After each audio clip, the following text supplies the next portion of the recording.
You're in a room with someone you respect. Maybe it's a manager, a mentor, a colleague you admire, or even a family member whose opinion carries weight. You've prepared your thoughts. You've considered your point carefully. You know what you're about to say has value. And yet the moment the words leave your mouth, something shifts. They nod politely.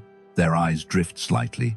The energy changes, and within seconds the conversation moves forward as if you contributed nothing. No argument, no confrontation, just quiet dismissal. Not because your idea lacked logic, not because your reasoning was flawed, but because the way you framed your words made you sound optional. And once someone internally categorizes you as optional, reversing that impression becomes extraordinarily difficult. Most people misunderstand confidence. They believe it lives in vocabulary, in charisma, in volume, in dominance. They think if they can just sound smarter, speak faster, or use more sophisticated language, they will command attention. But presence is not built by adding, it is built by subtracting. The real damage does not come from what you fail to say. It comes from the subtle phrases you add that quietly weaken everything that follows. A single, unnecessary qualifier can drain authority from an otherwise strong idea.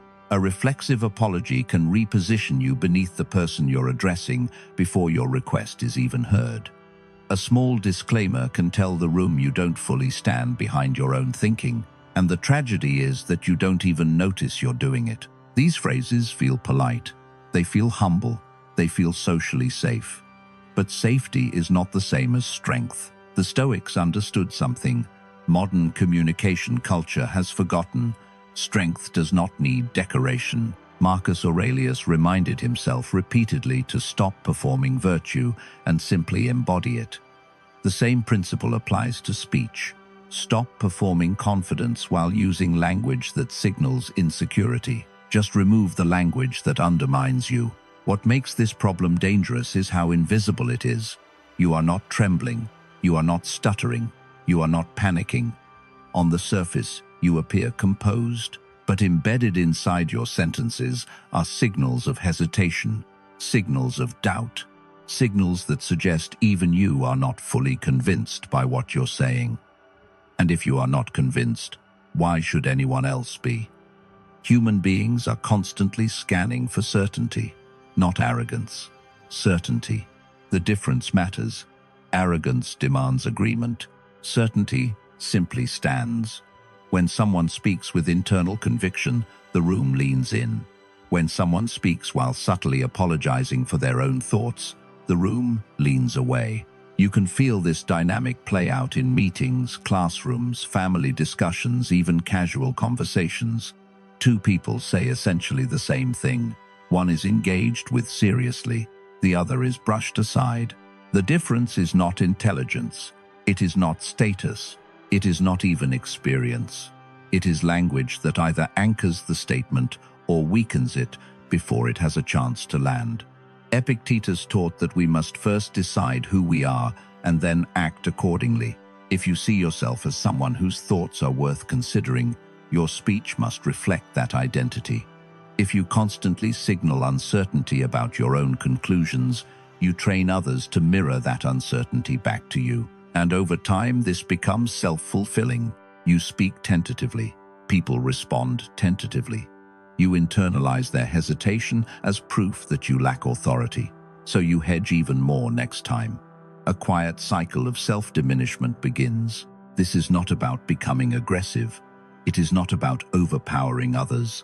It is not about speaking louder or dominating conversations.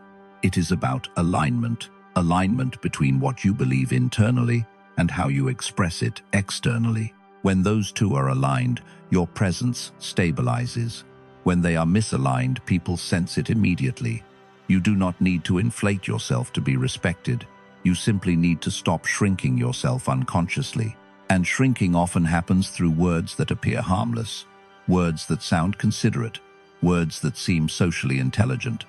But beneath them is fear. Fear of being wrong, fear of being disliked, fear of being seen as too direct, fear of standing alone in disagreement. That fear leaks into your language, and language shapes perception faster than logic ever can. Once you understand this, you begin to notice patterns. You notice how often you begin statements by softening them unnecessarily, how often you apologize before making reasonable requests, how often you dilute disagreement before expressing it, how often you disclaim your own knowledge before offering it. These habits are so common that they feel normal. But normal does not mean powerful. And if you want to be taken seriously, you must become conscious of what most people speak unconsciously. The transformation does not require new scripts. It does not require memorizing persuasive techniques. It does not require adopting a louder personality. It requires removal of the phrases that signal you do not fully occupy your own position. Confidence is not what you add to your sentences. It is what remains when you remove the words that weaken them. In this series, we are going to identify 6 specific phrases that quietly sabotage your presence. Not because they are evil, not because they are always wrong, but because in most professional and high-stakes contexts, they give people permission to dismiss you. And dismissal rarely announces itself. It happens subtly, internally, instantly. The moment you understand this mechanism, you reclaim control. Because once you stop signaling weakness unconsciously, the room's response shifts without you forcing it. Authority is rarely claimed, it is perceived, and perception is shaped sentence by sentence. The first phrase that quietly weakens you is so common that most people never question it. It sounds harmless, it sounds thoughtful, it even sounds humble. I think, or I feel. When you begin a statement this way, in a context where you are presenting a reasoned conclusion, you unintentionally downgrade your own position. The moment you say, "I think we should try this approach," you frame the idea as optional before anyone has evaluated it. You signal that this is merely personal preference, easily dismissed, easily overridden. Compare that to, "We should try this approach because it addresses the bottleneck in our current system." The substance may be identical. The impact is not. One asks permission to be considered. The other presents a conclusion grounded in reasoning. This distinction is subtle, but rooms respond to subtlety. When you constantly preface your conclusions with, "I think," you train others to treat your contributions as tentative suggestions rather than structured insight. Epictetus emphasized clarity of position. First, determine what you stand for, then express it plainly. If you have already evaluated the data, already weighed the variables, already reached a conclusion, there is no need to escort your audience through your internal hesitation. State the conclusion. If uncertainty truly exists, then acknowledge it specifically. We need more data before deciding. That is precision. Blanket hedging is not precision. It is insecurity disguised as politeness. The same applies to "I feel" when used in analytical contexts. "I feel like this might work" suggests emotional impulse rather than structured reasoning. There are appropriate uses for emotional language: boundaries, personal experiences, subjective preferences. But when presenting strategy analysis or solutions, lead with reasoning, not internal sensation. You have already felt it. Now present what you concluded. When you remove unnecessary qualifiers, people engage with the content rather than subconsciously evaluating your confidence. The second phrase is even more destructive because it attacks your credibility before you even ask your question. This might be a dumb question, but in that moment you have publicly declared that you do not respect your own inquiry. You have instructed the room to treat what follows as low value. And most rooms will comply. Questions are not signs of incompetence. They are tools of intelligence. Socrates built philosophy on disciplined questioning. Marcus Aurelius questioned his own assumptions relentlessly in private reflection. But neither framed curiosity as stupidity. When you label your own question as dumb, you are not being humble. You are performing self-protection. You are attempting to shield yourself from embarrassment by preemptively insulting yourself before anyone else can. It feels safe. It feels socially strategic, but it diminishes you. A better approach is direct ownership. Help me understand how this variable affects the outcome. Or simply ask the question without preamble. Curiosity framed with strength invites engagement. Curiosity framed with apology invites dismissal. The psychological mechanism here is powerful. When you downgrade yourself, others recalibrate their perception accordingly. They assume you lack confidence in your thinking, and if you lack confidence, why should they invest attention? Rooms do not evaluate only content, they evaluate posture. Not physical posture, but linguistic posture. Are you standing inside your statement or leaning away from it? This might be dumb is linguistic leaning. It is stepping back from your own thought before it has a chance to stand. When you remove these phrases, something subtle shifts. Your sentences land more cleanly.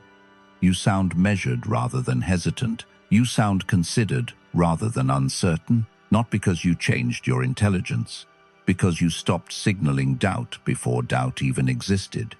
This is not about eliminating humility. Humility is accurate self-assessment. It is not self-dismissal. If you genuinely lack expertise, say so specifically. I'm not familiar with this area. Can you explain? That is honest. That is strong. But reflexively labeling your own thinking as inferior is not humility. It is conditioning.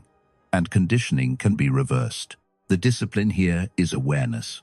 Notice how often you soften your own position unnecessarily. Notice how often you apologize for curiosity.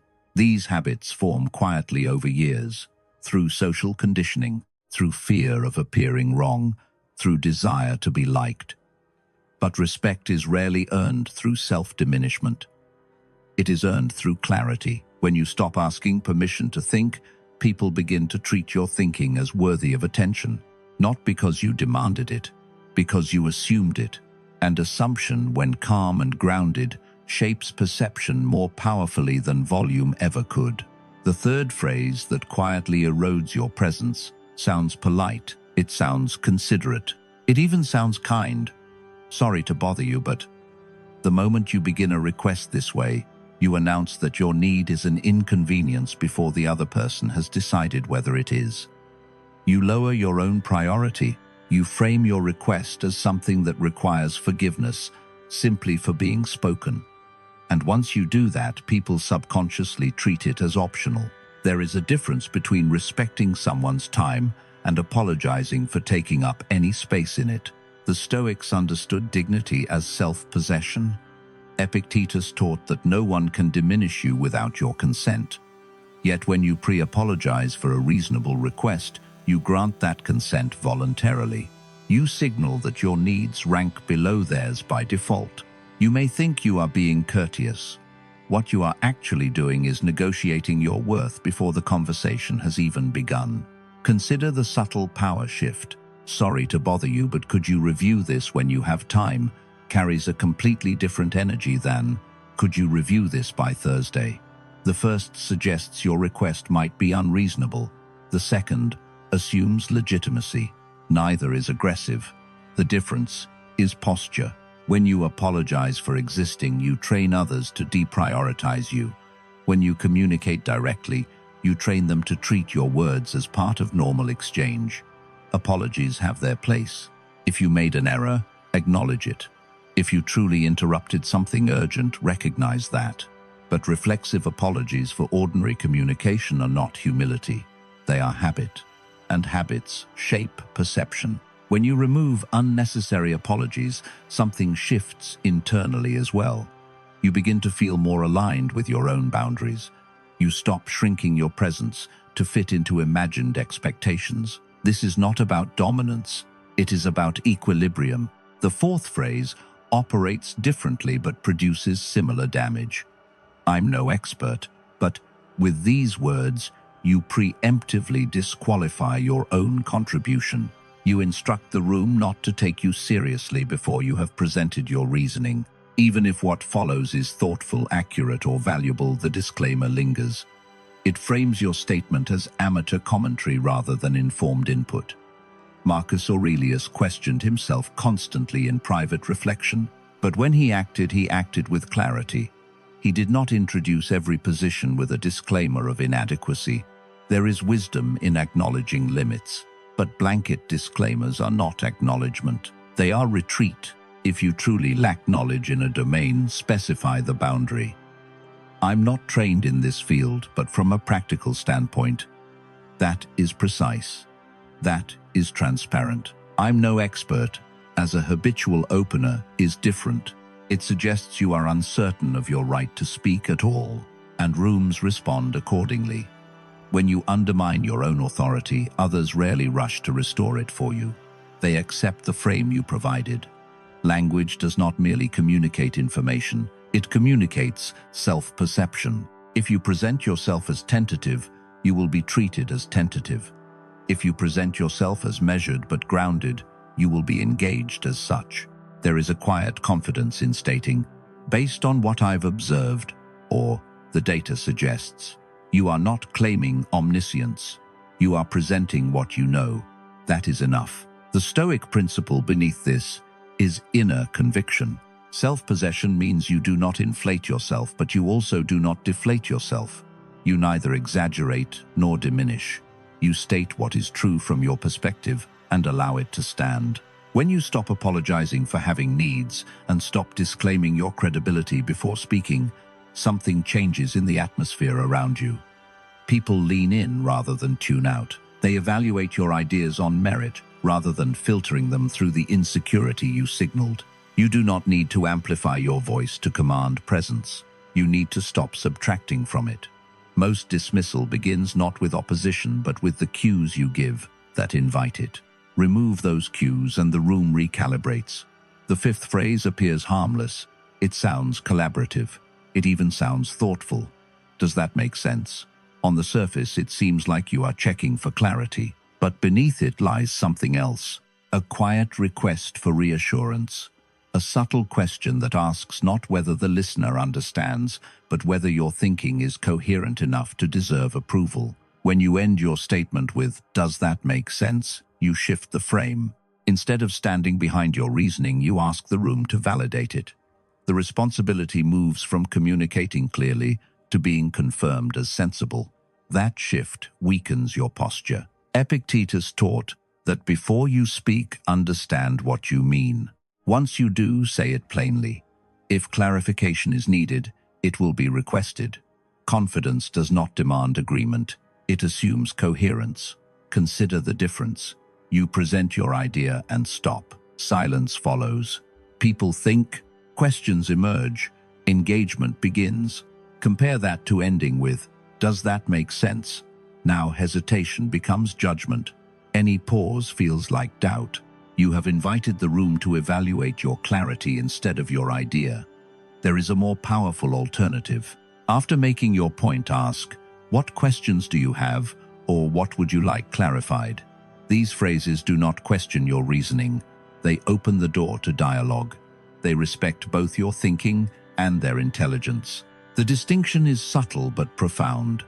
One seeks validation, the other invites collaboration. The Stoics valued clarity, not approval. Marcus Aurelius wrote for himself in private, refining his thoughts without audience. When he acted publicly, he did not seek reassurance that he was allowed to hold his view. He held it. That is the shift. You are not asking permission to think. You are presenting what you have already examined. And then there is the sixth phrase, the most damaging of all. You're probably right, but the moment you begin disagreement by conceding probable defeat, you drain your own argument of strength. You signal that your objection is ceremonial, not conviction. You sound as though you disagree out of habit, not belief. When you say, "You're probably right, but," the listener hears the first half and stops listening to the second. You have already positioned yourself as secondary. Your counterpoint becomes optional noise rather than meaningful opposition. Disagreement, when necessary, should be clear. If you believe something is incorrect, state it directly. "I see it differently. There's a concern we need to address."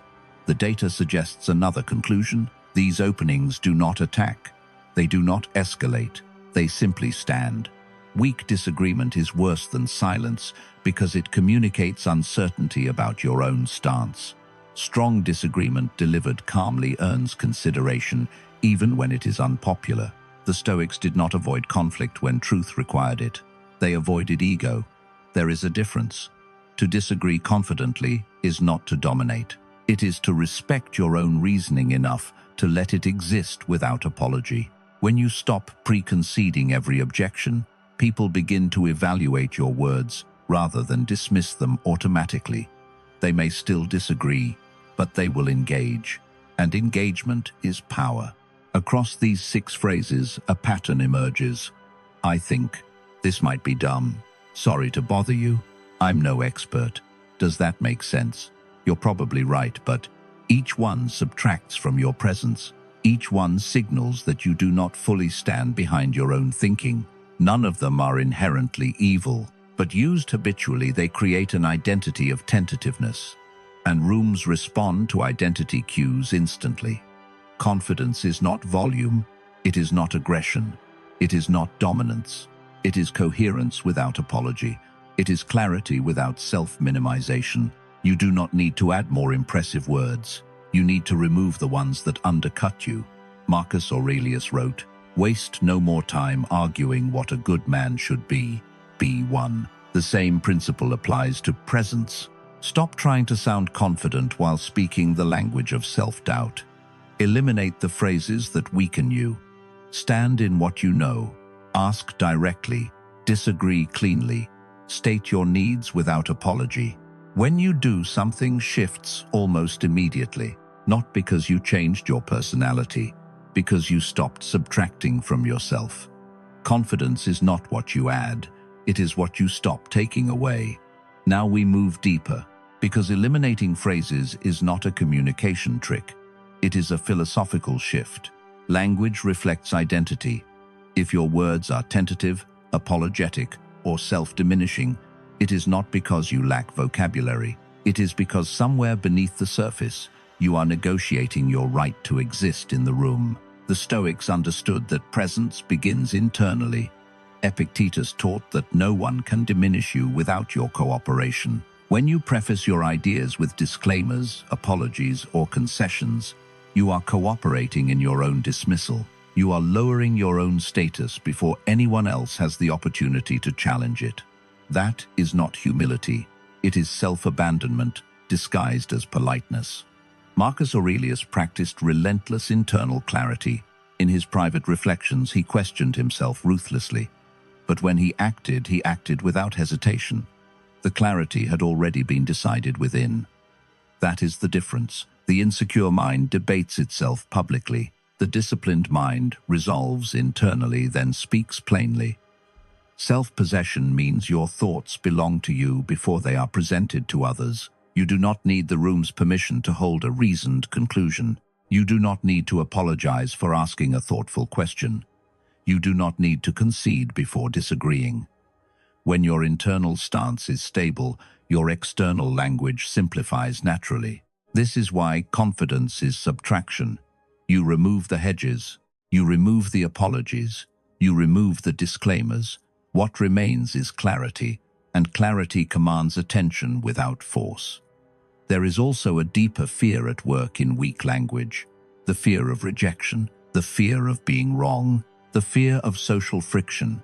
So you soften your words in advance. You cushion disagreement. You minimize your needs. You apologize for curiosity.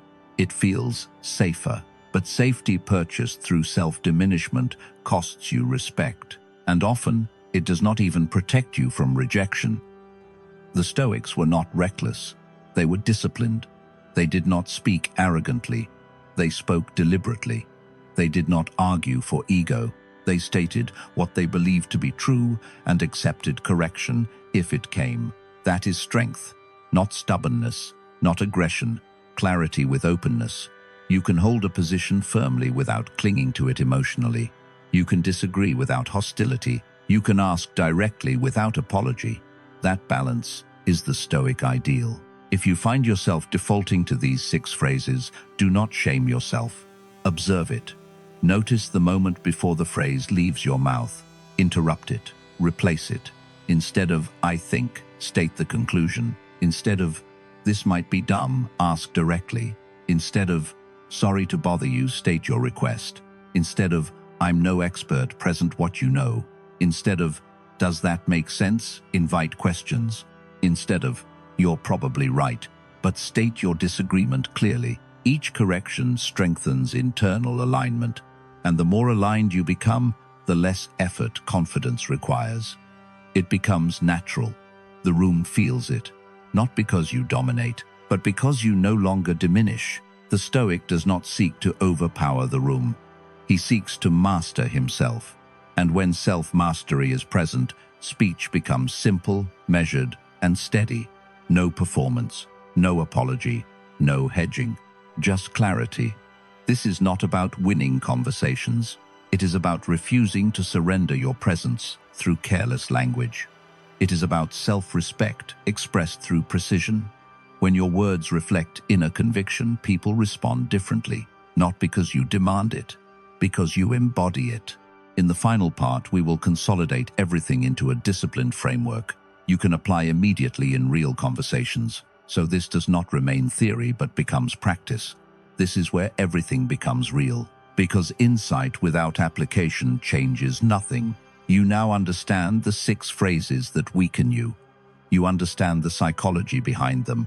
You understand the Stoic principle of internal clarity. But transformation happens in the moment of speech, not in theory. The shift begins with awareness. For the next 7 days, observe your language without judgment. Do not attempt to correct everything at once. Simply notice when you say, I think, when you apologize unnecessarily, when you disclaim your credibility, when you soften disagreement before it begins. Awareness precedes discipline. Marcus Aurelius practiced daily reflection, not to criticize himself, but to refine himself. You must do the same with your speech. The second step is substitution. Elimination alone creates silence. Substitution creates strength. Replace hedging with clarity. Replace apology with directness. Replace preconcession with ownership. Instead of shrinking your statement, anchor it. Instead of cushioning your request, state it. Instead of polling for validation, invite engagement. This is not about sounding aggressive, it is about sounding settled. When your internal stance is firm, your tone naturally slows, your words become fewer, your sentences become cleaner, and clean sentences carry weight. The third step is emotional neutrality. Confidence is not intensity, it is steadiness. When you remove weak phrases but inject aggression, you have only shifted from insecurity to dominance. That is not Stoic strength. True authority is calm. When you say, here's what makes sense, you say it without force. When you disagree, you do so without tension. When you ask a question, you do not flinch after asking it. The energy behind your language matters as much as the words themselves. The fourth step is tolerating silence. Many weak phrases exist to fill silence. Does that make sense? Sorry to bother you. I'm no expert. These are comfort blankets against social discomfort. Remove them, and there will be space. Let that space exist. Silence does not weaken you. It often elevates you. When you finish speaking and remain still, the room adjusts to you. When you rush to soften what you just said, the room senses doubt. Stillness communicates certainty. Finally, understand this: not everyone will suddenly agree with you. That is not the goal. The goal is alignment between what you believe and how you express it. Respect begins internally.